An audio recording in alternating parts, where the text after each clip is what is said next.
The morning sun cast long shadows across the sprawling Tesla factory floor as Elon Musk walked through the production line, his mind already racing with possibilities that stretched far beyond the electric cars being assembled around him. It was February 2025, and the world's richest man was about to make a move that would shake the foundations of international politics. Musk had been studying maps of Africa late into the night, not out of casual interest, but because his team had discovered something remarkable. Burkina Faso, a landlocked country in West Africa that most Americans couldn't locate on a map, was sitting on one of the world's largest untapped lithium deposits. For a man whose empire depended on batteries, this was like finding buried treasure. But Burkina Faso wasn't just any African nation. It was led by Captain IBRAHIM Traoré, a 35-year-old military officer who had taken power in a coup just 2 years earlier. Traoré wasn't your typical African leader who rolled out red carpets for Western businessmen. He had kicked out French troops, criticized Western interference, and spoke passionately about African independence. Most Western governments kept their distance from him, viewing him as unpredictable and potentially dangerous to their interests. That's exactly what made him perfect for Musk's plans. The tech billionaire had grown tired of dealing with traditional diplomatic channels. Every time he wanted to expand Starlink or secure mining rights, he had to navigate through layers of bureaucracy, government approvals, and political considerations. But Traoré represented something different, a young leader who seemed to operate outside the usual Western sphere of influence. Musk's first move was subtle.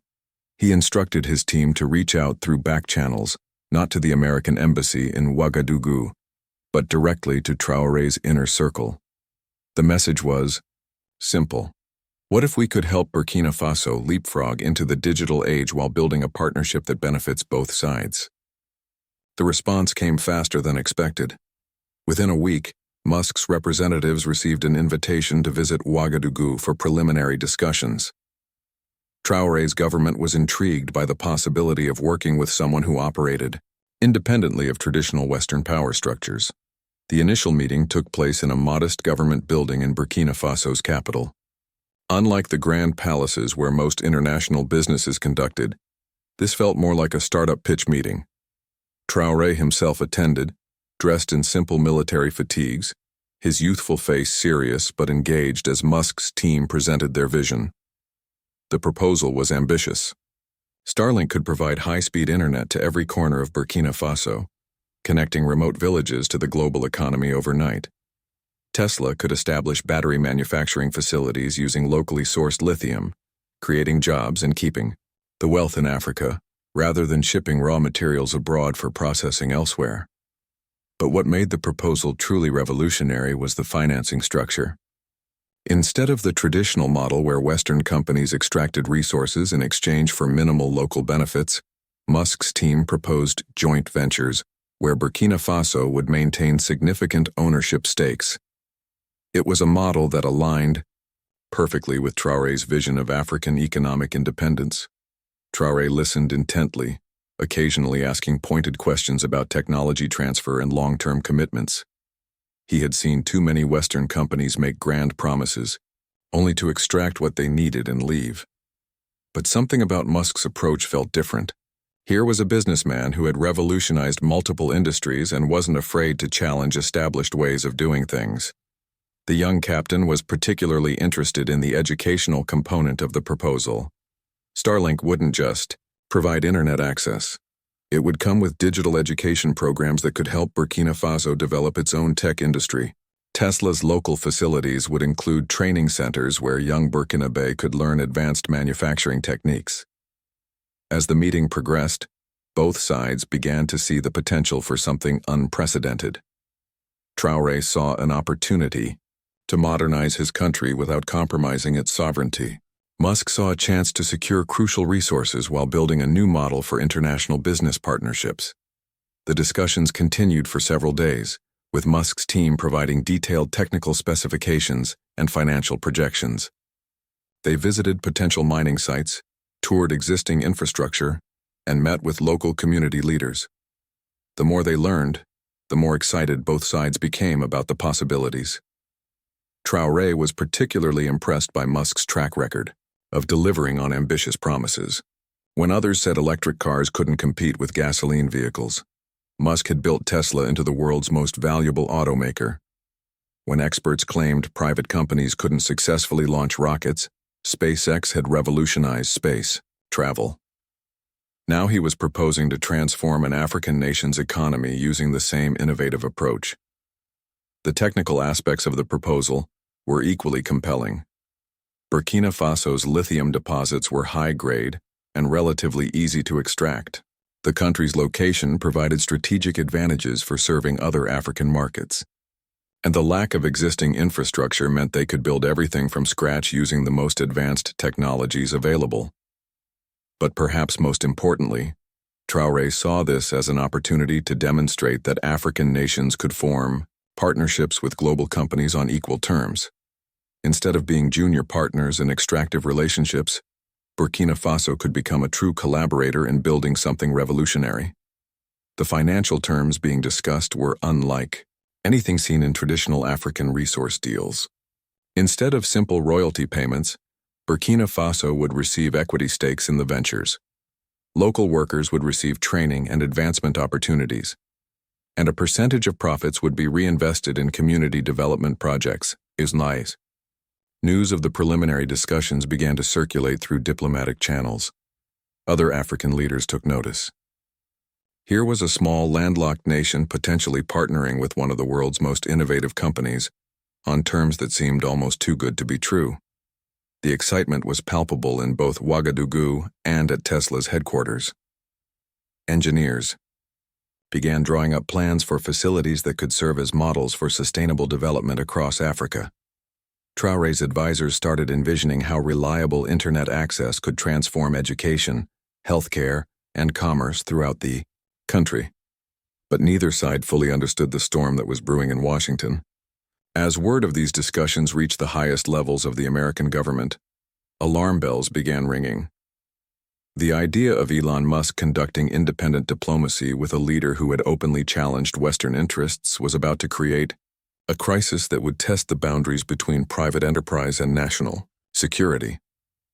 The stage was set for a confrontation that would expose the complex relationships between billionaire entrepreneurs, African independence movements, and American foreign policy in the 21st century. What had started as a business opportunity was about to become an international incident that would force everyone involved to reconsider the rules of global engagement. The private jet touched down at Ouagadougou Airport just as the sun was setting, painting the African sky in brilliant shades of orange and red. This time, Musk's team wasn't here for preliminary talks. They had come to hammer out the details of what could become the most significant business deal in modern African history. The Tesla delegation was led by Tom Rodriguez, Musk's most trusted negotiator, a man who had closed billion-dollar deals across 4 continents. But even he felt nervous as their convoy drove through the dusty streets of Burkina Faso's capital. This wasn't like negotiating with government officials in Brussels or Beijing. Captain Traoré operated by different rules, and Rodriguez knew that one wrong move could kill the entire project. The meeting location had been changed at the last minute for security reasons. Instead of the government building, they were taken to a converted warehouse on the outskirts of the city. The space had been transformed into a high-tech conference room, complete with satellite internet courtesy of a temporary Starlink setup that Musk had quietly arranged. Traoré arrived exactly on time, accompanied by his Minister of Mines and his top economic advisor. The young captain looked more relaxed than during their first meeting, but his eyes remained sharp and calculating. He had done his homework on every aspect of the proposed deal. Rodriguez spread detailed geological surveys across the conference table. The data was impressive. Burkina Faso's lithium reserves were not only vast but of exceptional quality. The deposits were located in areas with minimal environmental sensitivity, making extraction relatively straightforward. More importantly, the ore contained very few impurities, which would significantly reduce processing costs. But Traoré wasn't interested in just selling raw materials. He had watched other African nations make that mistake for decades, shipping out their natural wealth only to buy back finished products at inflated prices. His vision was different. He wanted Burkina Faso to become a manufacturing hub, not just a mining site. The Tesla team had anticipated this. Rodriguez unveiled plans for an integrated facility that would mine lithium, process it into battery-grade materials, and manufacture battery cells all within Burkina Faso's borders. The complex would employ over 15,000 people, from miners to engineers to quality control specialists. The economic projections were staggering. Within 5 years, the facility could generate over $2 billion in annual revenue, making it one of the largest employers in West Africa. But what really caught Traoré's attention was the ownership structure. Burkina Faso would hold a 40% stake in the venture, unprecedented for foreign mining operations in Africa. However, the lithium mining was just one part of the puzzle. The Starlink component of the deal was equally revolutionary.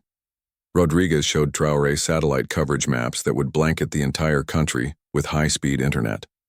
Remote villages that had never had reliable electricity would suddenly have access to the same digital resources as major cities. The captain leaned forward as Rodriguez explained the education initiative that would accompany the internet rollout. Starlink terminals would be installed in every school, along with tablets and educational software designed specifically for African students. The program would teach everything from basic computer skills to advanced engineering concepts needed for the new economy Traoré envisioned. But what made the negotiation truly complex was the geopolitical dimension. Traoré had expelled French troops and criticized Western interference in African affairs. He needed to ensure that partnering with an American company wouldn't compromise his carefully crafted image as a champion of African independence. Rodriguez addressed this concern head-on.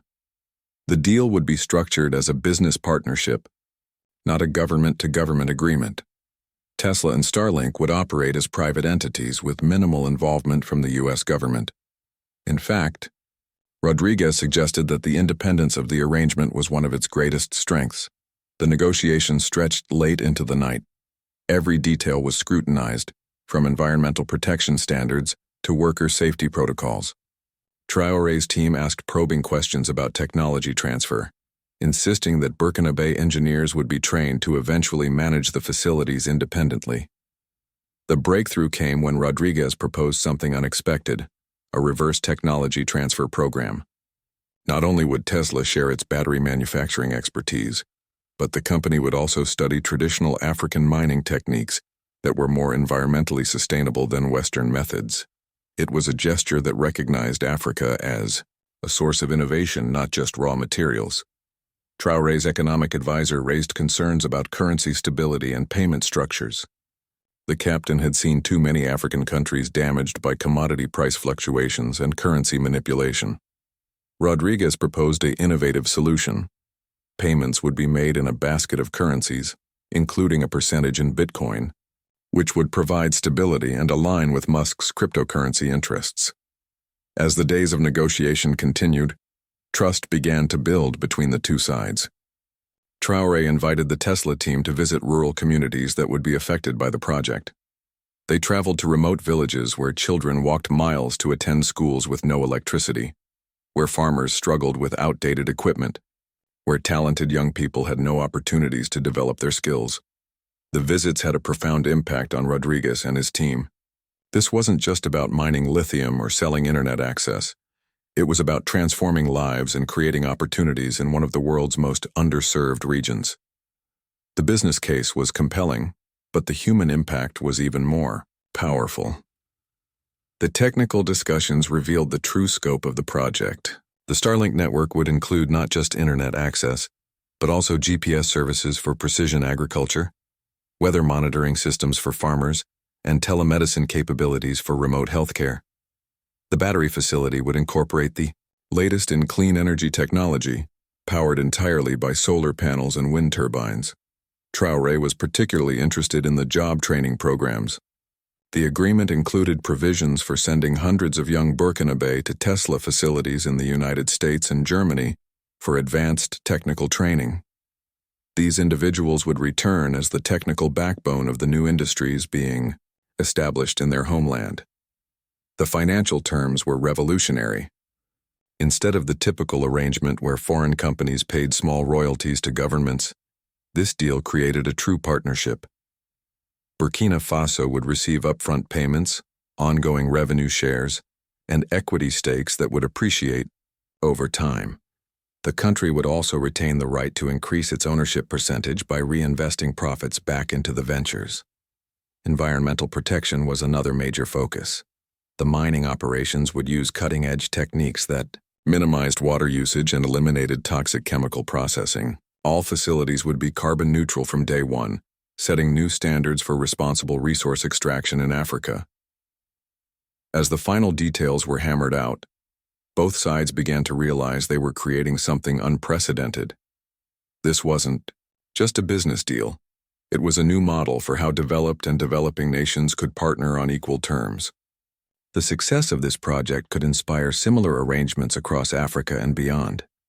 But as Rodriguez prepared to fly back to California with a preliminary agreement in hand, neither he nor Traoré fully understood the political firestorm they were about to unleash. Word of their secret negotiations was already beginning to leak through diplomatic channels, reaching the ears of powerful people who viewed any independent American engagement with African leaders as a potential threat to established interests. The foundation for an extraordinary partnership had been laid, but the real test was yet to come.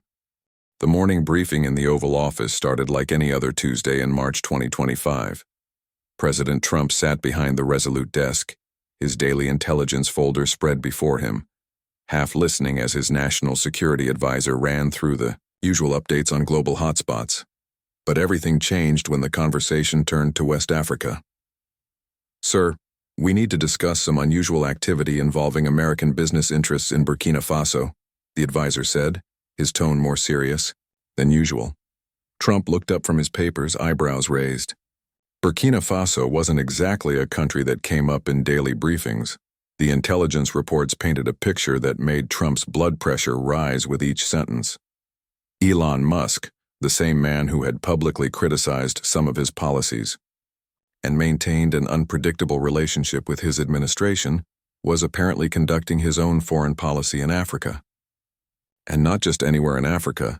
He was dealing with Captain IBRAHIM Traoré, a military leader who had kicked out French forces and openly criticized Western interference. Trump's hands clenched as he absorbed the details. Secret meetings, mining, agreements, technology transfers, all happening without any consultation with the State Department or the White House. The intelligence suggested that Musk's team had been negotiating for weeks, possibly months, treating this like a routine business deal rather than a matter of national security. "How long has this been going on?" Trump demanded, his voice already showing signs of the anger building inside him. The advisor shifted uncomfortably, explaining that the initial reports had come through diplomatic channels in recent weeks. But the full scope was only now becoming clear. The president's chief of staff tried to provide context, explaining that Musk's companies often operated internationally with minimal government oversight. But Trump wasn't interested in explanations. He saw this as a direct challenge to his authority and a potential threat to American interests in a strategically important region. Trump stood up and began pacing behind his desk, a sure sign that he was about to explode. He had dealt with plenty of wealthy businessmen who thought their money gave them the right to conduct their own diplomacy. But this was different. Musk wasn't just any billionaire. He was someone with massive influence, government contracts, and a platform that reached millions of people. "Get Musk on the phone," Trump ordered, but his staff quickly explained that might not be the best approach. The situation required careful handling, especially since news of the negotiations hadn't become public yet. A direct confrontation could backfire and create exactly the kind of diplomatic crisis they were trying to avoid. But Trump's mind was already racing ahead to the potential consequences. France was a key NATO ally, and they had just been forced out of Burkina Faso by the same military leader Musk was now courting. How would it look if an American company swooped in to fill the vacuum left by French withdrawal? The optics were terrible, and Trump could already imagine the phone calls he'd receive from European leaders. The Secretary of State joined the meeting via secure video link from his overseas trip, his face grave as he outlined the broader implications. Traoré wasn't just any African leader. He was part of a new generation of military officers who had taken power across the Sahel region, often with anti-Western rhetoric. Supporting him even indirectly through business deals could destabilize relationships with traditional allies across the region. Trump listened to the strategic analysis, but what really bothered him was the personal dimension. Musk hadn't asked permission, hadn't sought guidance, hadn't even given his administration a heads up about what he was planning.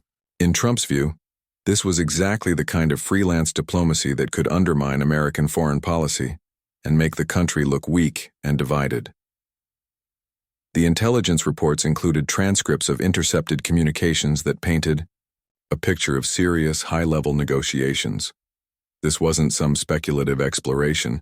Musk's team was talking about billions of dollars in investments, major infrastructure projects, and long-term strategic partnerships. They were essentially creating American policy toward Burkina Faso without any input from the people actually responsible for American foreign policy. Trump's frustration grew as he learned more details. The lithium mining component was particularly concerning because it involved critical materials needed for military applications. How could a private company negotiate access to strategic resources without considering national security implications? And what if Traoré decided to use his relationship with Musk as leverage in other international negotiations?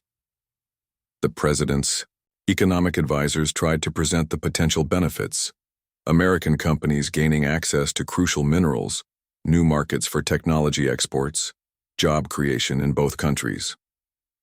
But Trump wasn't in the mood to hear about economic opportunities. He was focused on what he saw as a direct challenge to presidential authority. The situation became even more complicated when Trump learned about the French reaction. Paris had already reached out through diplomatic channels, expressing concern about American companies moving into territories where French interests had been expelled. The French weren't directly criticizing the negotiations, but their message was clear. They expected consultation before any major American initiatives in their former sphere of influence. Trump's national security team tried to present options for managing the situation quietly. They could reach out to Musk's representatives privately, express concerns through regulatory channels, or work with allies to create a coordinated response. But Trump had already made up his mind about how he wanted to handle this. The president saw this as more than just a business dispute. It was about establishing clear boundaries between private enterprise and national policy. In his view, no American citizen, no matter how wealthy or influential, had the right to conduct independent diplomacy that could affect American interests around the world. The military implications were also troubling. Burkina Faso was in a region where American special forces conducted counterterrorism operations. Any major change in the country's international relationships could affect regional security cooperation. Trump's military advisors couldn't guarantee that Musk's business deals wouldn't interfere with ongoing security operations. As the briefing continued, Trump's anger shifted from personal frustration to strategic concern. He began to see Musk's negotiations as part of a broader pattern of wealthy individuals and corporations acting independently of government policy. If left unchecked, this could undermine America's ability to conduct coherent foreign policy. The president asked pointed questions about legal options for blocking the deal. Could they invoke national security provisions? Were there regulatory mechanisms that could be used? What about the government contracts that Musk's companies held? Could those be used as leverage? His staff explained that the legal landscape was complicated. Private companies generally had broad rights to conduct international business, and direct government interference could create precedents that might hurt American business interests globally. But there were certainly mechanisms available if the administration decided to treat this as a national security issue. Trump's decision was swift and decisive. He wasn't going to let this slide, and he wasn't going to handle it through quiet diplomatic channels. If Musk wanted to conduct his own foreign policy, he was going to face the consequences publicly. The president was preparing to turn this into a very public confrontation, one that would send a clear message about who was actually in charge of American foreign policy. The stage was set for an explosive public battle between the president and one of the world's most influential business leaders. The golden Florida sun was blazing down on Mar-a-Lago as reporters gathered for what they thought would be a routine press conference about domestic policy. President Trump stood behind the podium on the resort's elegant terrace, the Atlantic Ocean sparkling in the background. But anyone who knew Trump could see the signs. His jaw was set, his hands gripped the podium tighter than usual, and there was fire in his eyes. The first 20 minutes covered the expected topics: economic updates, infrastructure plans, and routine political matters. Reporters scribbled notes, expecting nothing out of the ordinary. Then Trump paused, looked directly into the cameras, and delivered the bombshell that would dominate headlines for weeks. "I want to talk about something very concerning that's come to my attention," Trump began, his voice carrying that particular edge that signaled he was about to unleash his fury. "We have American citizens, very wealthy American citizens, who think they can conduct their own foreign policy without consulting their president or their government." The reporters immediately perked up, sensing a major story developing. Trump continued, his voice rising with each word. "Elon Musk, who has benefited tremendously from government contracts and support, is making deals with foreign leaders who have kicked out our allies and criticized American interests. This is unacceptable." The press pool erupted with questions, but Trump wasn't finished. He launched into a detailed critique of what he saw as Musk's reckless behavior, describing the Burkina Faso negotiations as dangerous freelance diplomacy that could undermine American security interests across Africa. "Captain Traoré is not our friend," Trump declared, his voice booming across the terrace. "He expelled French forces, he's criticized Western involvement in his region, and now Elon Musk thinks he can make billion-dollar deals with him without any oversight? This is not how America conducts business." The president's anger was palpable as he continued his attack. He questioned Musk's loyalty, suggesting that someone who received massive government subsidies for Tesla and lucrative contracts for SpaceX should show more consideration for American foreign policy interests. The personal nature of his criticism was unmistakable. This wasn't just about policy differences, it was about respect and authority. Trump's communications team watched nervously from the sidelines. They had tried to convince him to handle this through private channels, but the president had made his decision. He was going to make this a public fight. Consequences be damned. No American business should be making deals with governments that promote anti-American sentiment, Trump continued, his voice carrying across the hushed crowd of reporters. "When you take government money, when you benefit from American support, you have responsibilities. Elon Musk seems to have forgotten that." The president then dropped the bombshell that sent shockwaves through the business world. He announced that his administration was prepared to use executive powers to block any deals that posed national security risks, specifically mentioning the Burkina Faso negotiations. The threat was clear.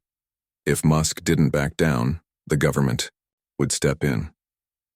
Within minutes of Trump's remarks, the story was breaking across every major news network. Cable news channels interrupted regular programming to cover what was being called an unprecedented public clash between a sitting president and one of America's most prominent business leaders. Meanwhile, thousands of miles away in Austin, Texas, Elon Musk was in a Tesla engineering meeting when his phone started buzzing incessantly. His staff quickly filled him in on Trump's press conference, and Musk's reaction was swift and predictable.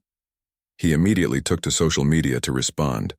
"Interesting that the president thinks private American companies shouldn't be allowed to do business globally," Musk tweeted within an hour of Trump's remarks.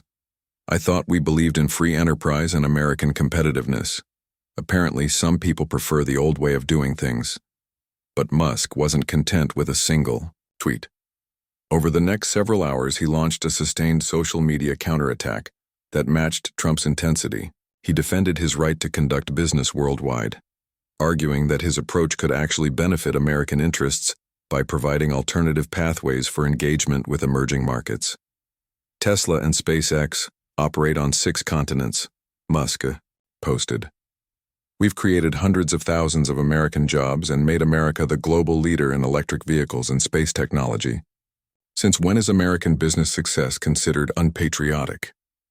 The billionaire's response strategy was carefully calculated. Instead of attacking Trump directly, he positioned himself as a defender of American innovation and global competitiveness. He highlighted Tesla's job creation, SpaceX's achievements, and his company's contributions to American technological leadership. The public nature of the feud created immediate ripple effects across multiple industries. Tesla's stock price fluctuated wildly as investors tried to assess the implications of a direct confrontation with the president. SpaceX's government contracts came under scrutiny, with analysts questioning whether political tensions could affect future awards. Trump's business allies found themselves in an uncomfortable position. Many had benefited from relationships with both the president and Musk, and they were now being forced to choose sides in a very public battle. Some quietly reached out to both camps, trying to mediate behind the scenes. But neither Trump nor Musk seemed interested in backing down. The media coverage was intense and polarizing. Conservative outlets generally supported Trump's position, emphasizing the importance of coordinated foreign policy and criticizing what they saw as Musk's arrogance. Liberal media tended to side with Musk, framing the dispute as presidential overreach and an attack on business independence. International reactions were swift and telling. European allies watched nervously as two prominent Americans feuded over engagement with an African leader they had their own complicated relationships with. French officials privately expressed concern that the public dispute could further destabilize an already volatile region. African leaders were paying particularly close attention. Many saw the confrontation as typical American inconsistency, one part of the government criticizing engagement that another part might later support. Some viewed it as an opportunity to play American factions against each other. Captain Traoré himself remained publicly silent about the dispute, but his government issued a carefully worded statement expressing disappointment that business partnerships aimed at African development were being politicized. The statement positioned Burkina Faso as an innocent party caught between American political rivalries.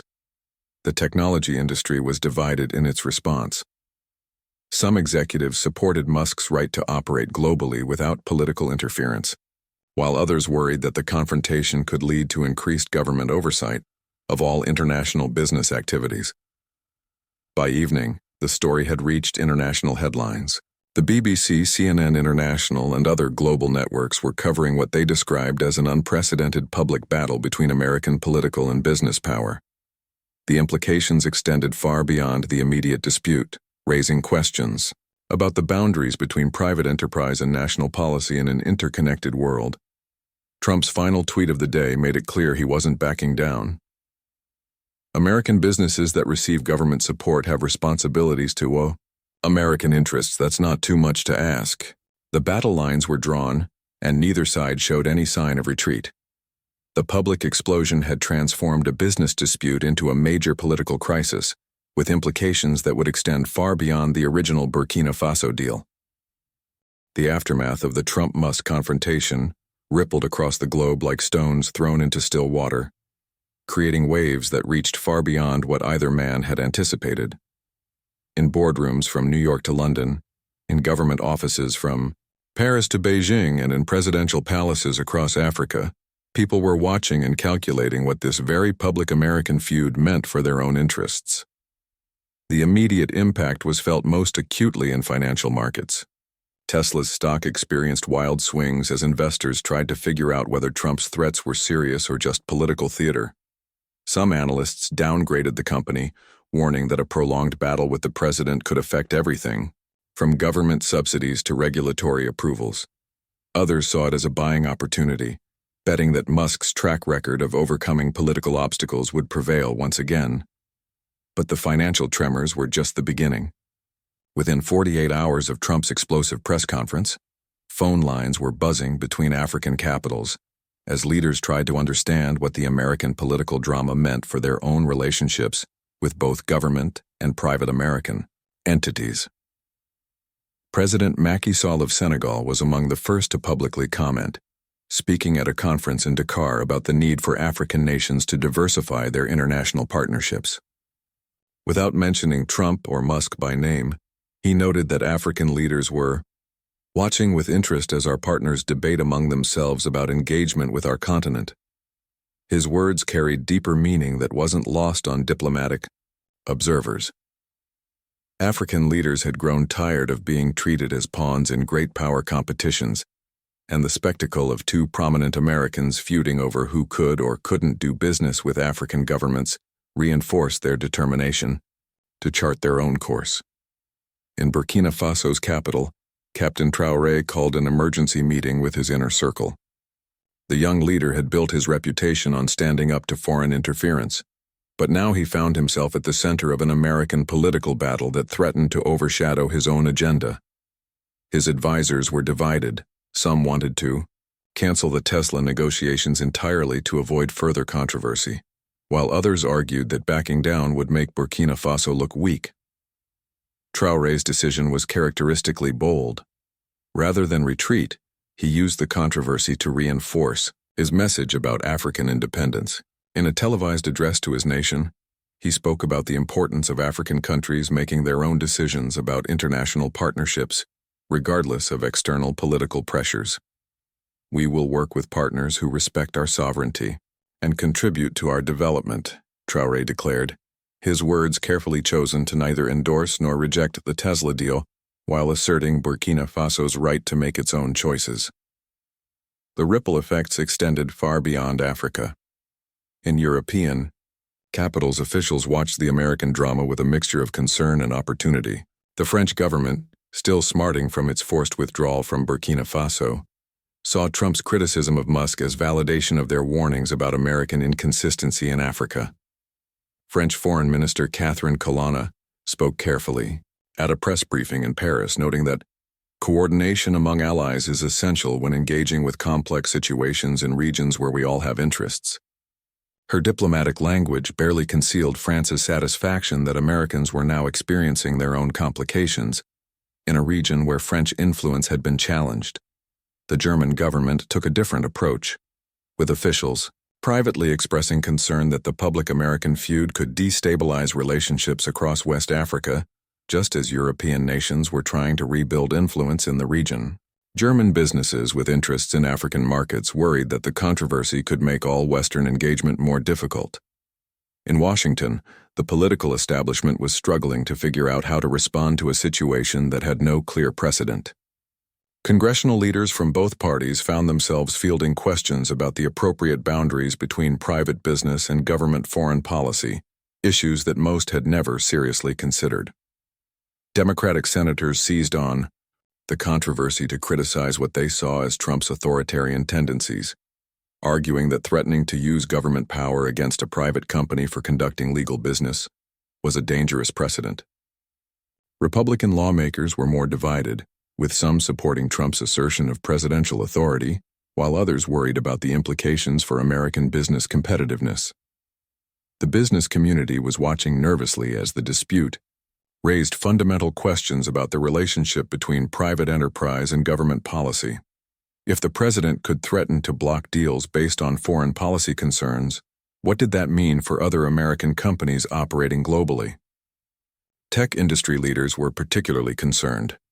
The dispute highlighted the growing influence of technology companies in international affairs, as platforms like Starlink and business relationships like Tesla's potential Burkina Faso deal increasingly shaped global relationships. Some executives began quietly reviewing their own international strategies, wondering if they too could find themselves caught between business opportunities and political pressures. The international implications extended far beyond immediate business concerns. Diplomatic observers noted that the public American feud was being watched carefully by countries that had their own complicated relationships with American business and government. China, in particular, saw an opportunity to position itself as a more reliable partner for developing nations. Chinese officials began reaching out to African governments, subtly emphasizing their own approach of non-interference in domestic affairs and consistent support for development projects. The message was clear. While Americans fought among themselves about engagement with Africa, China offered stable, predictable partnerships. Meanwhile, Musk continued his social media campaign, But his tone evolved as the broader implications became clear. Rather than simply defending his right to do business globally, he began emphasizing the positive impact American companies could have if allowed to operate without political interference. American innovation can help solve global challenges, he posted, but only if we're allowed to work with partners who share our vision for the future. His message was clearly aimed at public opinion, trying to frame the dispute as a choice between American leadership and American isolation. Trump, for his part, doubled down on his criticism, but began focusing more on process than personality. In subsequent statements, he emphasized the importance of coordination between private business and government policy, arguing that national security required some oversight of major international deals. The academic community began weighing in. As foreign policy experts debated the broader implications of the dispute, some warned that excessive government interference in private business could hurt American competitiveness globally, while others argued that the case highlighted the need for better coordination between business and foreign policy in an interconnected world. 3 weeks after the initial explosion, the immediate intensity of the confrontation began to fade, but the underlying issues remained unresolved. The Tesla-Burkina Faso negotiations were reportedly on hold while both sides assessed the political landscape, but neither Trump nor Musk had backing down from their fundamental positions. The lasting impact of the controversy extended far beyond the immediate participants. It had exposed fundamental tensions between private enterprise and public policy in a globalized world, raised questions about America's approach to African engagement, and demonstrated how quickly business decisions could become international, political incidents. Perhaps most significantly, it had shown African leaders that they could become powerful players in American political debates simply by asserting their own independence and interests. The controversy that began with a business deal had evolved into a broader conversation about power, sovereignty, and the future of international relationships in the 21st century. As observers around the world continued to analyze the implications, one thing was clear. The rules of global engagement were changing, and traditional approaches to business and diplomacy were being challenged by new realities that neither governments nor corporations fully understood yet.